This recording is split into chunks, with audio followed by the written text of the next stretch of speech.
Hello and welcome back. I'm sorry we missed June's setup together, but I'm glad to be back, if late, for July with you.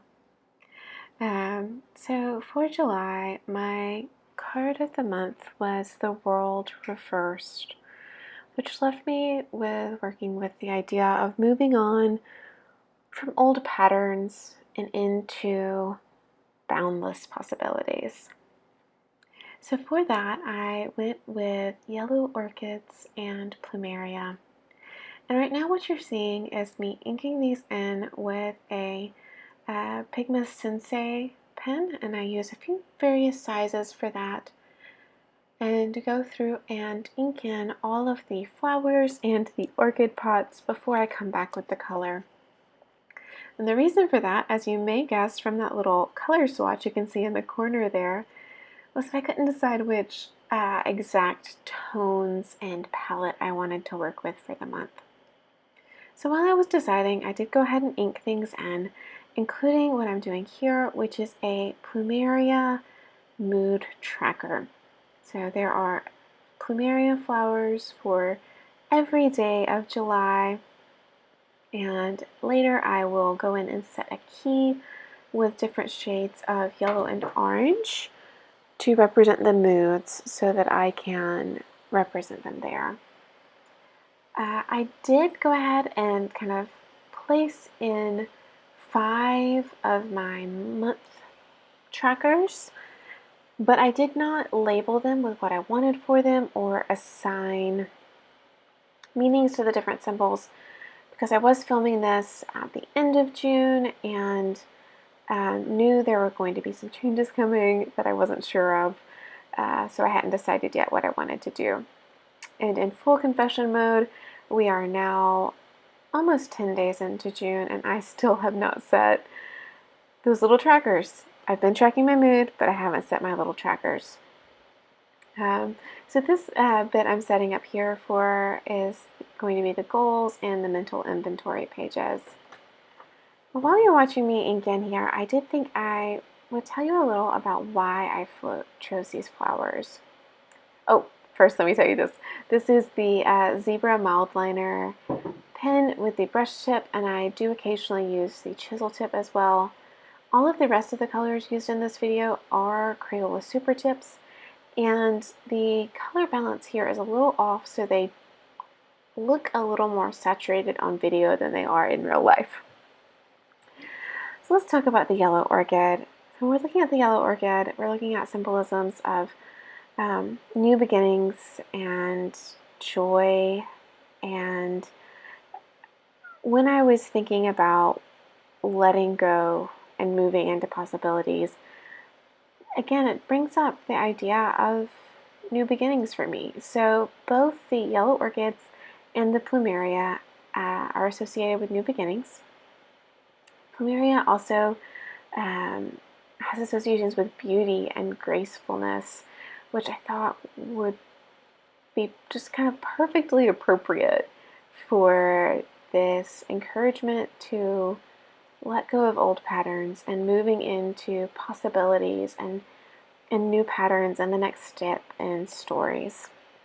So those are my two colors here. I did not pick a color to go with any sort of sabbat or a flower to represent that. I just stuck with those two, and I thought that yellow and green were good enough for July. You know, here in the part of the world where I am, it is very hot and also very green and very bright. But, you know, kind of a bit of a rainy season. So we do have some yellowing leaves in addition to beautiful yellow flowers like honeysuckle. For my headers, most of them I did like you're seeing here with my gradient, with the light green going down to the darkest and then outlining the edges and a gray shadow.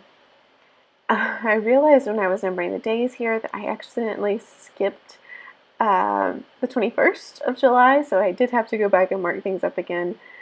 But it was neat that I got to use my fold-out calendar there on video that you saw. And here I'm writing in my little theme of the month, as you can see in my label.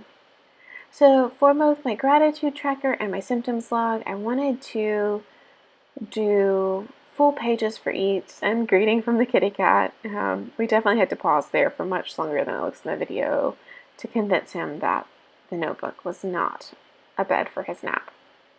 But the mental inventory I'm doing now, the gratitude tracker and the symptoms log, have been working well for me for a few months, kind of with the exception of June. So I kept up with that. The goals I haven't been writing in as well, but I kept it to see if I could change that. I did think about just keeping my symptoms back on the trackers, but my doctor has me starting a new diet this month, and so they want me to track symptoms associated with different foods and dietary habits. So I thought the whole space for that would be very appropriate. And as you can see, I do have my tabs here. This is the first month in my new bullet journal, and tabs have worked great for the last bullet journal. The only real change I'm making here is that these tabs, my first month in this journal starts at the bottom instead of at the top. Interested to kind of see how that develops. And you can see here, I'm going ahead and showing you where I'm cutting out some layers where my daily logs will be. I color my tabs with my color palette, and I'm using these little kind of clippings from before to avoid getting the excess marker on there. And I go back in with my kind of second thickest Sensei marker to label those. I'm not going to be setting up a weekly in this video. My weeklies have not changed in several months. There's kind of no real need for that. But I did, like I said, cut that out, and I appreciate that. So here's my final flip through. I have my overview, my monthly, my trackers, the goals and mental inventory pages, the gratitude and symptoms log, and the space for my weeklies and dailies. Thanks so much for joining me. Blessed be.